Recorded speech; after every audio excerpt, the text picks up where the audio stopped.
Hello, everyone, and welcome to another interview with me, Tara Hills, your host, big family mom, Christian wife, homeschool mom, 10 kids. Today, I have the pleasure of inviting my friend Erica Hoke to come on and share her unique story of being told no kids, and now she has 4 kids, all boys, all day long. We're going to get to hear her story in her own words. But before we dive into it, just want to let you know, if you're catching this on YouTube, be sure to like, comment, subscribe, so that if this is content you're interested in hearing more about, then this is how you'll get all your notifications that it's here.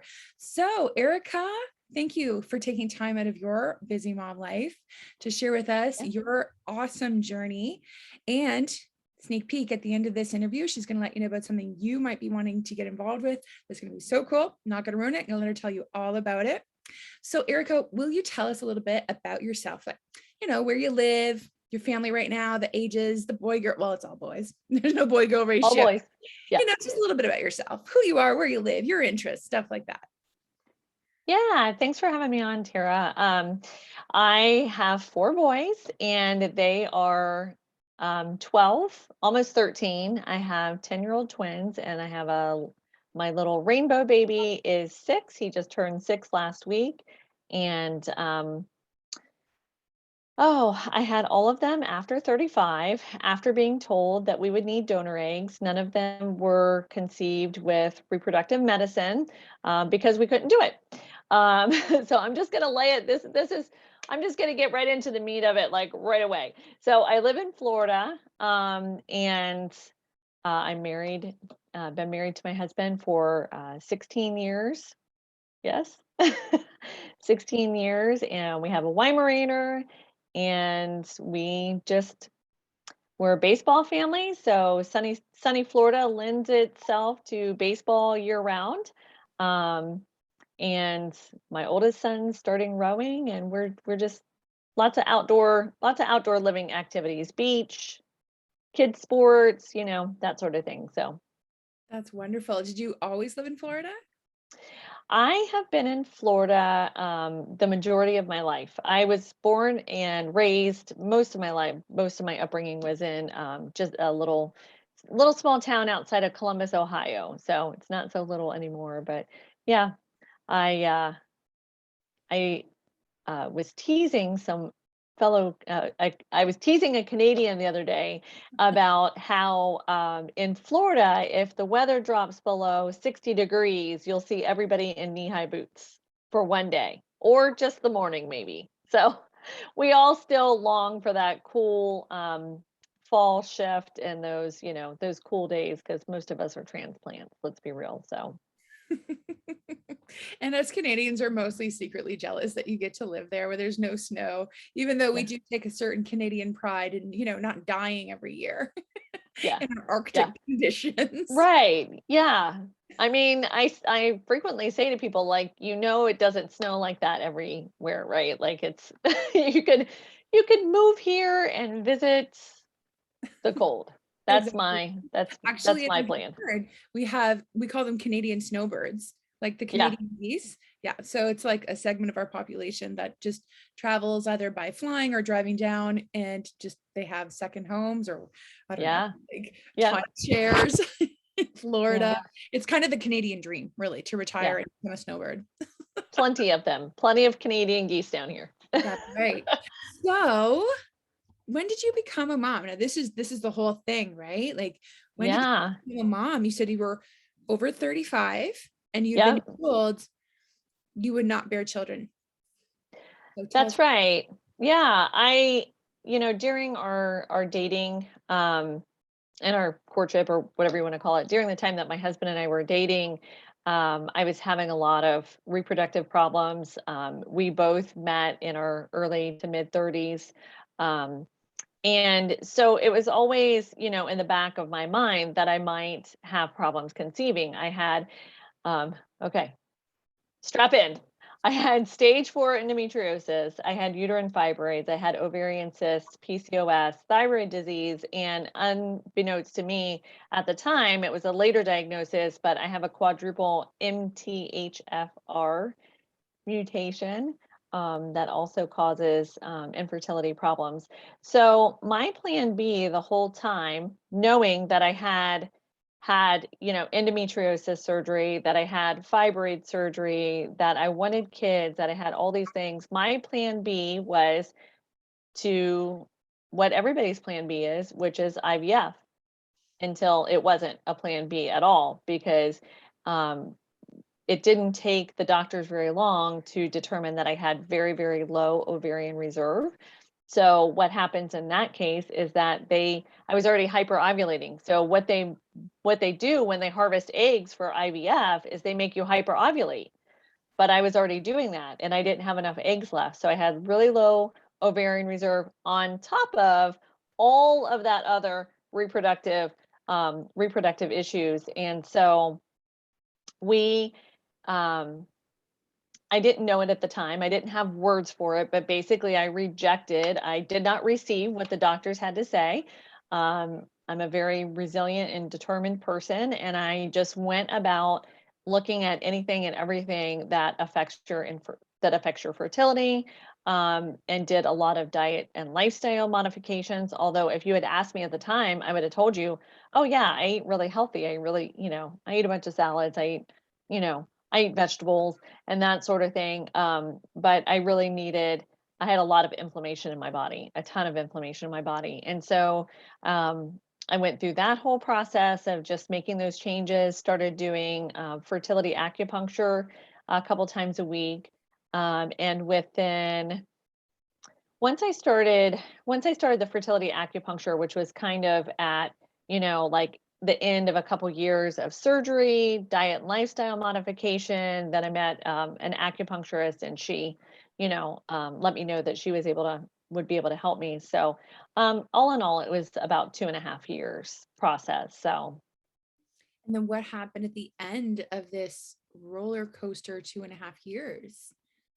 So at 35, I conceived our oldest son, and don't do the math on that. And and so we were just over the moon and ecstatic. It's really interesting. I actually had dinner the other night with she's now a family friend, but we had dinner with her the other night, and we were reminiscing. Um, if you're not familiar with acupuncture, they can really tell a lot of things by, it sounds weird, but like what your tongue looks like and your pulse and that sort of thing. So she was treating me, and after a session one time, she just touched my wrist, and she was able to tell me before I had a positive pregnancy test, not only that I was pregnant, but that I was carrying a boy. And she was right.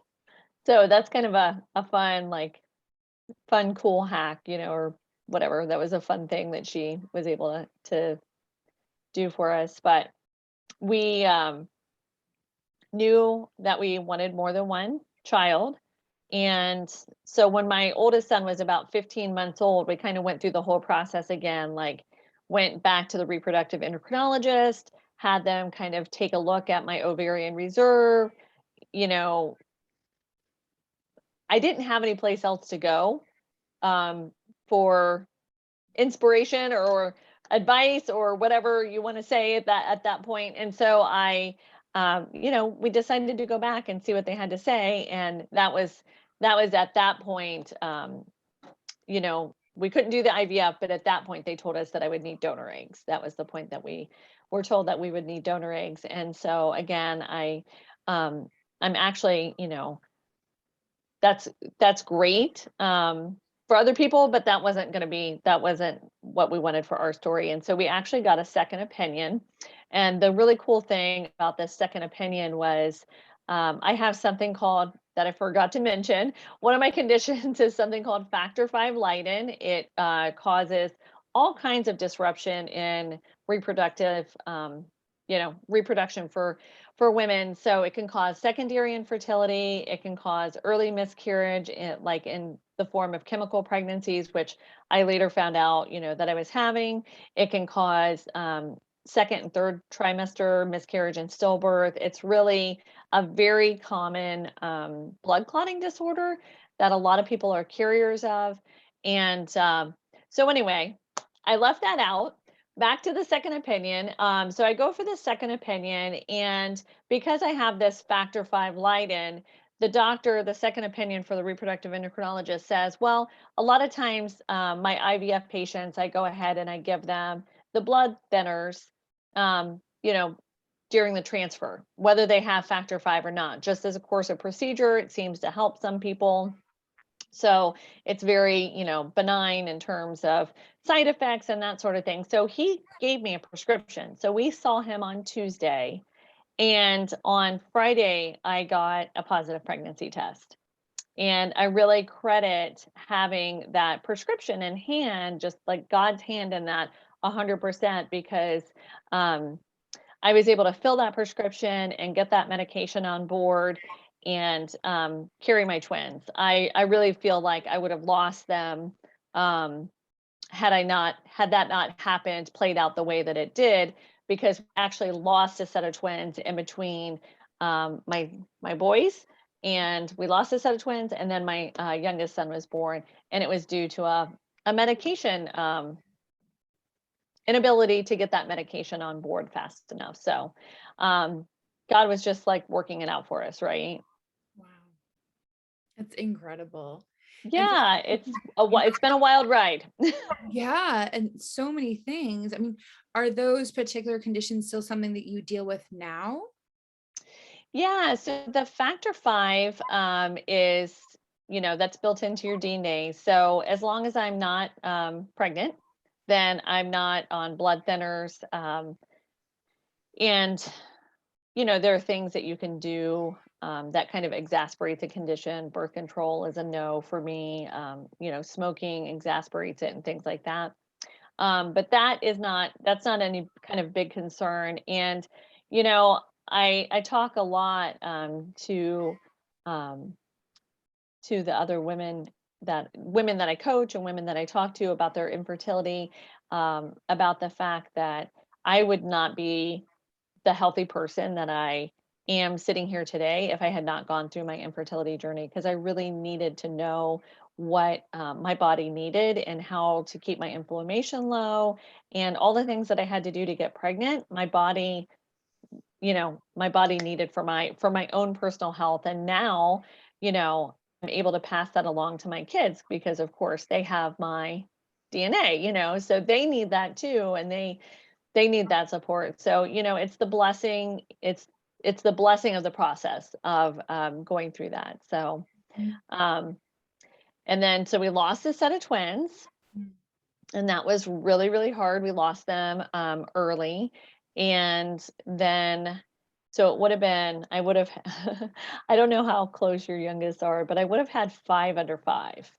I've I would had have had I would have had let's see, I would have had my 4-year-old, two 2-year-olds, and two newborns. So that would have been pretty intense. but Little that bit. was, I mean, when your twins would have just been, what's the age gap then between your twins and your youngest right now? Is it the Um, 4 years? yeah, it's a little bit more than 4 years. Very interestingly enough, right at that 17-month mark, my body is like, okay, well, we can do another baby. So I would have, it was double the spacing. So it was 27 months or 17 months after my miscarriage, I got pregnant with my youngest son. So, and we call him our 11th hour baby. He's an 11th hour, 1%er, rainbow baby. He's a lot of different things. They broke the mold with him, but we had just come to the decision that, at first it was, well, when I turn 40, we're gonna stop. And then, we had the miscarriage, and I really knew that that wasn't the end of the road for us. And so then it was every year we just kept saying, oh, praying about it, like, do we stop? Do we go? Do we stop? Do we go? Nothing's happening. I really did experience, to some degree, secondary infertility. And at the 11th hour, meaning we got a positive pregnancy test on December 30th, on January 1st, we were gonna say no more. We're gonna move forward. I had to have a surgery, abdominal surgery after my twins, and things like that. And so we were gonna be done. And then I got this positive pregnancy test. And then the whole pregnancy, I'm sure that you can speak to this too. I would love to hear what you have to say about it. Um, but the whole pregnancy, I kept asking, I had a lot of ultrasounds because I'm, advanced maternal age or whatever. And I kept asking them about the cord. Is the cord okay? Is the baby's cord okay? Can you see anything going on with the cord? And they were, the ultrasound techs are very, blasé about that. They don't answer a lot of questions. And my little guy was born VBAC, which I'm very proud of, my VBAC birth, and wouldn't trade it for anything, and with a full knot in his umbilical cord. So there's very slim chance, it's like a 1% chance of there not being any complications from a VBAC and having a full knot in his cord. So he's a special guy. God's got big plans, extra big plans for him, right? Wow. Yeah. So I can only imagine the moment of birth when all your boys were born, from going from being told you will never have children to them welcoming them. yeah. I mean, was it like Yeah. crying for you? Like, what was that like thinking of your first? Was it Yeah. surgery or was that a vaginal birth? I have had I love birth stories. I could talk birth stories all day long. I've had one of everything. Any kind of birth that you say, I've had it. Okay. So the first one was well, it was my water broke unexpectedly. I never counted on that. So my water broke, and then because of my blood thinners and the fact that I went into labor on Christmas Day. So my water broke Christmas Day evening. He was born the day after because I would not allow him to be born on Christmas Day. So I spent, I endured how many hours? 13 hours of labor, unmedicated with my water broke, because I couldn't get an epidural. And then they gave me the epidural. And then it was like he was a 28-hour labor is what I'm trying to say. He was a long time. So when you asked me about seeing him, it was amazing, but oh my gosh, that whole thing was a lot, right? Slept in 28 Hard to process anything after 28 hours, but yeah, it was incredible to see him, and it was so mesmerizing because, you always wonder what your children are going to look like and your first child. And it was just like, okay, it's just such a surprise. It was all just such a surprise, so it was really cool. Entering manhood. Oh, Like, wow, I might need some tips. I might need some tips. I see you've got some older boys. I need all the help that I can get. I'm blessed with 7 sons. And so that's amazing. All those boys are twin 14-year-olds now. And our youngest boy is turning 2 this Christmas. And then 2 days later, we'll have baby 11 via C-section. So that's oh my goodness. And I too advanced maternal age. I just turned 43. So, but yeah, I'm a very supportive doctor. And so far I've had very healthy pregnancies, and we just save all the excitement for the end. yeah. Yeah. Oh, so, but that's amazing.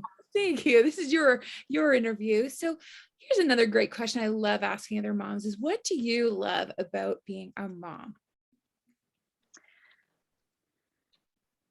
I love seeing them develop their personalities, and it's so fun. I see, because of my little guy, he's around little people, so I get to see that aspect. And while that is all lovely and cute and wonderful and it's special in its own way, it really is amazing seeing your kids develop their own interests and their own skills and their own personalities. And I just love that. And I love watching them, blossom, so to speak, and come into their own. So. And I was going to ask you here, what challenges did you experience in your earlier years as a mom? I mean, once, your birth challenge that was over, just now you're in life as a mom. And at one point you said you had like 4 or 5 and under, right? I had 3 under 3. Yes. Yeah, I had 3 under 3 for a little while. And honestly, with twins, and I don't know if you felt like this because they're your oldest, right? I have It older. I have my firstborn daughter, okay. 16 now, and then the twins came. So that was our 3 under 3 years. Okay. So you had them about the same spacing. I would love to hear you speak about this too, but it was a little traumatic for me, honestly, having them that close together. Um, I just tell any mom with twins, the first year you're just trying not to die. I mean, let's be honest, like you're just trying to keep everybody alive and you're trying not to die. Um, so it was really challenging. Everyone very lovingly asked me, "Oh, you had help, right?" And we did not have help. They wished that for me, but we didn't have, the help of family and that sort of thing. And so it was really challenging just getting through that first year, feeling like I was meeting, my older son's needs, um, was very challenging. And I'll tell you, I shortly after that, right around the time that they were 18 months, I came across this wonderful Bible study that we stayed in until they went to preschool, and it was such a refuge for me. I made lifelong friends there. It was a Wednesday morning. It was just this small little, group of women where I could take my older son went to school. I could take the twins for just a couple hours of breathing room, and they were still napping enough. They were all still napping enough that I could really just dive into these Bible studies that I was doing. And so that was a huge, refuge for me. And then, yeah, it was a lot. I'm not gonna lie, it was a lot for me. It triggered a lot of, kind of triggered a lot of PTSD in me, that I had been able to manage because I had either just myself and my husband, like just myself, to deal with, to be able to say cope or control my life or control my environment. And when all of those things were stripped away, I had to find new coping mechanisms. And um, during the time that my boys were really little, that was that weekly Bible study. Mm, So, I'm so glad you found that in the midst of that season. Because yeah. young motherhood, even if you're an older mom, it's still little kids, Hmm. can be very isolating because they have needs and it's 24/7, right? Yeah. 365. Oh, but this leads beautifully into the next question. How have you connected with God through the busy seasons of life as a mom? Yeah. So I did those Bible studies, and you're right, it was for a season. I have, like it eventually dissolved, and how things go, things change and people move on, and that sort of thing. But I was able to do that. Um and then just, in various ways of being able to connect with people at church, things like that. I will say that I went through a whole period where I was really diligent about getting up in the morning and having my quiet time, but it started to turn into a performance exercise for me. Not that I wanted to do it, but I wasn't doing it for the right reasons. And it wasn't necessarily, I'm not really a morning person. And so it really wasn't filling my cup in the way that I wanted to. And so one of the things that I've done for myself over the past couple of years is, um, the way that I spend time with God in the morning instead is by moving my body. And so I'll walk and do worship, listen to worship music, take in the morning, and just, um, still focus on God, but not in a not in a typical way, I guess, not sitting down doing a devotional or um, that sort of thing. So it's changed a lot for me. Mhm. And do your kids, do they go to school? Do you homeschool? What's that like for you now? Yeah, so I started homeschooling a year ago. When things started getting rocky with COVID, we just decided that we didn't want the uncertainty of the back and forth with the schools. And so I had toyed with the idea of homeschooling for years and just kind of felt a little bit too afraid to to jump in the pool. So I got pushed in the pool, and I literally just put blinders on. I had a curriculum that a lot of friends had recommended that came with a lesson plan in it, and I just went with it. I just went with that lesson, that one curriculum for everything except for math, and that sort of thing. And this year now I'm understanding a little bit more like what my kids' needs are after spending a year teaching them. And we're doing co-op this year because we're very fortunate in Florida to have a lot of freedom. So we meet with a weekly co-op once a month, which is lovely. And they're able to do band and orchestra for homeschool. So it's really a much richer environment. It was a pretty tough year, just all of us, not being able to go anywhere or do anything, so Yeah. And it you makes were learning. homeschooling a lot more fun, right? Yeah, it does. It does. Yeah, Especially if you're an outgoing family, and it's been very isolating for everyone in the world these yeah. past, year and a half, no matter where you live. So any, tips or tricks that you found super helpful now that you're in your second year of homeschooling? Oh, in my second year of homeschooling, tips or tricks, huh? You never know. You might be like, hey, well, this helped. I mean, 'cause now you're not a total noob. Yeah. I think that just realizing that, just relaxing and not realizing, I had a friend come in this year, um, new to homeschooling, and I said, "You're not doing public education curriculum at home. You're homeschooling. It's different. It's not going to look the same. It's not going to feel the same. They're not going to get the same stuff, and that's okay. That's on purpose. That doesn't mean that it's wrong.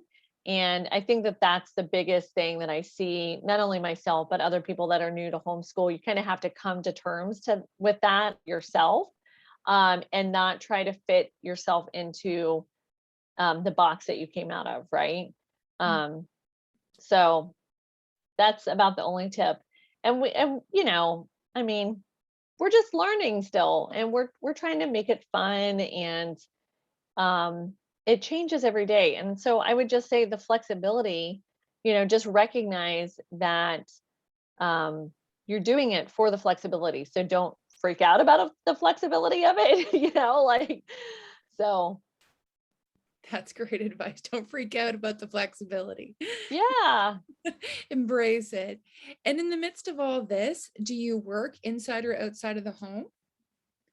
I do infertility mentoring and empowerment coaching for people going through the infertility process, both medically assisted or unassisted, naturally, whatever you want to call it. So yeah, I help walk women through the process and kind of identify gaps in their testing, or identify areas of improvement for their lifestyle choices and that sort of thing. That's great. And you Yeah. have, this is what I was hinting at, ladies, if you made it this far, great job. You have something really special on the go right now. You want to tell us about it? Yeah, I actually have a couple cool things for your moms out there. I am collaborating. I'm the head of a collaboration called Infertility Success. It's going to be 20 women. I have just a couple spots open, telling their stories of infertility success. And so each one of these women is writing a chapter. And I would love if there's somebody watching that has gone from fertility to mom of many. I would love to talk to you about participating in the collaboration. It's going to launch in November, so we're fast approaching deadline, but there's still plenty of time. It's only 2,500 words, for the chapter, so not too intense, and I'm really excited about it. It's going to help so many women. There are some really incredible stories in there of just persistence and making minor changes and lots of second opinions. It's really a roller coaster ride for the readers. So That's wonderful. We'll be sure to include your contact information. So if you've had an infertility story, you've experienced success, whether you have many children or any children, then, if the door of opportunity is still open, then get in touch with Erica, because that could be a wonderful way to encourage other women and be part of a book collaboration. How cool is that? Yeah. Right? So, let's see. Well, I have one special You said you have one treat more for thing. your, yeah, I have one special treat for your ladies. I put together 5 tips. It's my batch cooking tips, bringing all the cool hacks to moms of many. So I have a very special way of doing batch cooking that does not require that you spend all day doing meal prep in the kitchen, because I don't know any mom of many that has time to do all that. So yeah, so I've got that for them. That's wonderful. We'll have that Yeah. link as well. I'll totally check it out myself. It's funny because people ask me like, Terry, do you batch cooking? And I'm like, I'd have to get another freezer, right? Yeah, Like, yeah, because totally. one meal is the whole crock pot. We Yes. just had pulled pork tonight and on Hmm. buns, and that was like it was the whole crock pot. It's gone. It's empty. That's it. Yep. I So feel you. I know. wonderful. Well, thank you so much, Erica, for meeting with me. I loved hearing your story. I had kind of saved it so I didn't hear all the details because I wanted to, experience it for the first time along with everyone else. Thank you for sharing with us. Thank you for Sure. putting together a freebie just to bless other moms of many. I'm totally going to check it out myself. Yeah. And just a reminder, if you want to check out that book collaboration, well, the door of opportunity is still open. The contact information will be in the description box down below. So thank you again, Erica. Such a joy to meet with you and to encourage you Thanks, in your Karen. own walk. Thank you for encouraging us. I'm really blessed that you met with us tonight. Thank Right? you. Oh, great. Well, Bye-bye. I'm going to say goodnight now. And when I hit end, it's going to cut us off and that's it. We're gone. So I'll chat with you after in Messenger. Okay. Have a great night. Bye-bye.